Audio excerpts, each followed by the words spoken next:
धर्म के माध्यम से सभी प्रकार से पाप, अनाचार, भ्रष्टाचार सभी समाप्त होते हैं। तो निश्चित रूप से हमारा जो प्रयास है वो सफल हो, पूरे विश्व की हम कामना करते हैं। चाहे जितना भी कलयुग हो, चाहे जितना भी धर्म के विपरीत लोगों का आचरण बढ़ता जाए, तब भी धर्म की रक्षा के लिए बहुत बड़ा वर्ग है जो खड़ा है। कि सनातन धर्म के बारे में कहा गया है, सर्वे भवन्तु सुखिनः, सर्वे सन्तु निरामया, सर्वे भद्राणि पश्यन्तु, मा कश्चित् दुःख भाग् भवेत्।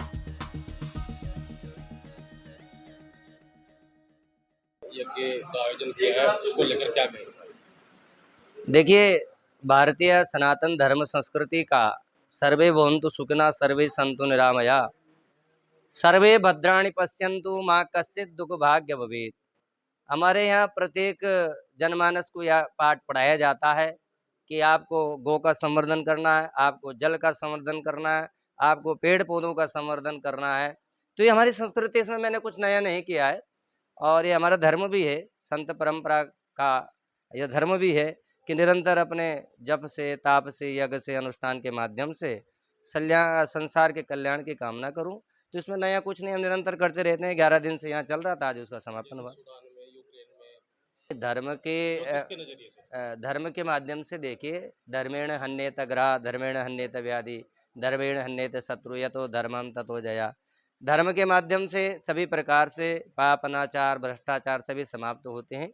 तो निश्चित रूप से हमारा जो प्रयास है वो सफल हो, पूरे विश्व की हम कामना करते हैं, किसी विशेष एक की नहीं। हम केवल भारतवर्ष की बात नहीं करते हैं। सर्वे भवन्तु सुखिनः, जीव मात्र का कल्याण हो, ये हमारा धर्म है, परंपरा है।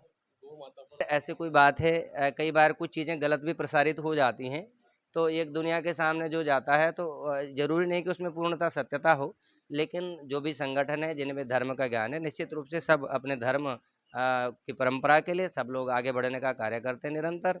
और मैं समझता हूँ ऐसा ही होना चाहिए, सभी को इस विषय में ज्ञान रखना चाहिए।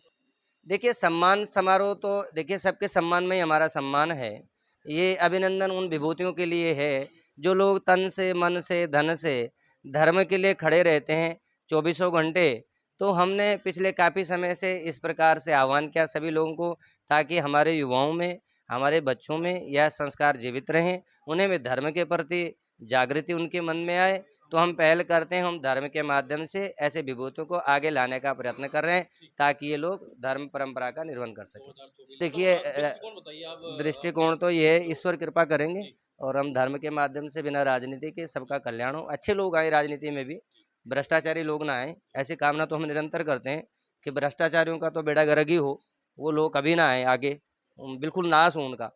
तो हम तो धर्म के माध्यम से ये कहते हैं, जो लोग ईमानदार हैं, कर्मठ हैं, कुछ करना चाहते हैं, समाज को कुछ देना चाहते हैं, और अपने तन से, मन से, धन से, भगवान बद्रीनाथ कृपा करेंगे और अब ऐसे ही लोग निश्चित रूप से आएंगे।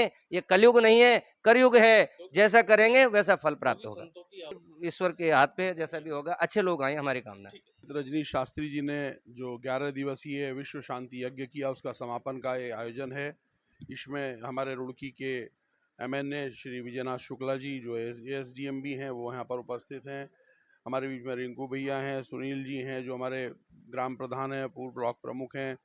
हमारे बीच में हमारे शहर के बहुत सारे बहनें माताएं यहाँ पर हैं। राकेश गर्ग जी यहाँ पर, राकेश अग्रवाल जी हमारे बीच में हैं और अनेक पुरोहित यहाँ पर हैं। आप सब मीडिया के बंधु हैं।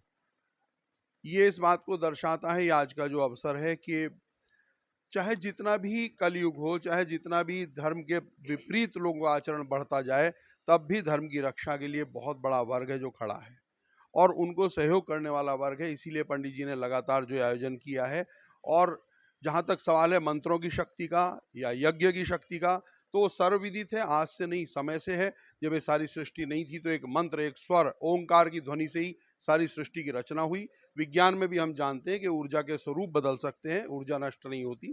तो ध्वनि ऊर्जा भी मंत्र के रूप में कार्यान्वित होती है और इसी तरह से इन सारे यज्ञों का प्रभाव पड़ता है। और निश्चित रूप से आने वाला समय, जब सतयुग की तरफ हम बढ़ रहे हैं, तो आने वाला समय बहुत अच्छा होगा। और पंडित जी ने बहुत सी बातें कही कि भ्रष्टाचारियों का विनाश हो, और हम भी इस कामना के साथ आगे बढ़ रहे हैं। इसमें जो सबसे बड़ी, आपने बड़ा सवाल आपका अच्छा है, जो सबसे बड़ी इसमें विडंबना है वो ये है कि हम धर्म के अर्थ को ही नहीं समझ पाते हैं। हम पूजा पद्धति को धर्म मान लेते हैं, जो कि गलत है। पूजा पद्धति एक ही धर्म में अनेक हो सकती हैं। हिंदू धर्म में हजारों पूजा पद्धतियां हैं, 33 कोटि देवी देवता हैं। कोई शिव जी को मानता है, कोई विष्णु जी को मानता है, कोई निराकार को मानता है, कोई ईश्वर को मानता भी नहीं है, तब भी वह हिंदू हो सकता है। धर्म एक अलग परिभाषा है और पूजा पद्धति या मत ये अलग है। मजहब को हम धर्म से रिलेट ना करें। धर्म है जो धारण किए जाने योग्य, वह धर्म है। अग्नि का धर्म है जलना, इसी तरह से पानी का धर्म है अपना लोगों की प्यास बुझाना। इसी तरह से हर व्यक्ति का धर्म है, हर देश का धर्म है, हर समाज का धर्म है। तो जब हम अपने धर्म से अलग होते हैं तो हम गलत ट्रैक पर जाते हैं। इसी तरह से राजनीति का भी धर्म है। राजनीति यदि धर्म के मार्ग से अलग होगी तो निश्चित रूप से विनाश की ओर लेकर जाएगी। और बहुत सारे उदाहरण हिटलर जैसे हमारे देश में दुनिया में भरे पड़े हैं। कौरवों के उदाहरण हमारे सामने हैं, रावण के उदाहरण हमारे सामने हैं। जब धर्म से राजनीति अलग हुई तो पतन हुआ है। इसलिए राजनीति में धर्म का रहना नितांत आवश्यक है। मुझे लगता है ये प्रश्न का ये मंच नहीं है, क्योंकि ना जंतर मंतर से हम वहाँ जा रहे हैं। दिल्ली की सरकार, दिल्ली के लोग, दिल्ली में क्या घटित हो रहा है, क्यों हो रहा है, तो मुझे लगता है बेहतर होगा इस प्रश्न का उत्तर उन्हीं लोगों से लिया जाए। हमारे से कोई स्थानीय विषय है उन पर हम बातचीत करें तो वही उचित होगा। कि हमारे एक बचपन से अब तक जितनी भी हमारी आयु हो गई है तो हमारी कुछ कंडीशनिंग्स हो जाती हैं। एक अंदर हमारे तंत्र विकसित हो जाता है, जैसा हम अपने परिवार में देखते आते हैं वो हमारे अभ्यास में आ जाता है। उसे जब भी बदलना पड़ता है तो बहुत जोर पड़ता है, क्योंकि अभ्यास में वो नहीं है। अगर किसी व्यक्ति को कुर्ता पजामा पहनना बचपन से अभ्यास में तो उसे वही अच्छा लगता है। कुछ भी आप चेंज कराते हो जोर पड़ता है। इसी तरह से जब माननीय मोदी जी ने स्वच्छता की बात की तो हमारे अभ्यास में नहीं था। कितनी कठिनाइयों से लोग अब इस स्थिति में आए हैं कि अब बच्चे टोकने लगे हैं कि सफाई की, आप बाहर कूड़ा नहीं फेंक सकते, आप गाड़ी से बाहर कचरा मत फेंकिए। तो इसमें समय लगता है, कोई भी परिवर्तन समय मांगता है। और इतना बड़ा देश है, आज दुनिया की सबसे बड़ी आबादी का देश है, तो it will take some time. गया था कि यहाँ विश्व कल्याण की भावना को लेके एक यज्ञ किया जा रहा है। उसमें जैसा अभी शास्त्री जी ने आपको बताया कि सनातन धर्म के बारे में कहा गया है कि सर्वे भवन्तु सुखिनः सर्वे सन्तु निरामया सर्वे भद्राणि पश्यन्तु माँ कश्चित् दुःख भाग् भवेत्। पूरे विश्व की कल्याण की कामना को लेकर एक यज्ञ किया जा रहा है। उसमें मुझे भी शामिल होने का अवसर मिला है। मैं आप सभी को, शास्त्री जी को, यहाँ सभी जो रुड़की गणमान्य जन उपस्थित है, माननीय मयंक गुप्ता जी, सभी का धन्यवाद देता हूँ। डॉक्टर अभिषेक त्यागी को उन्होंने एक अवसर दिया कि हम भी इसमें शामिल हो पाएँ।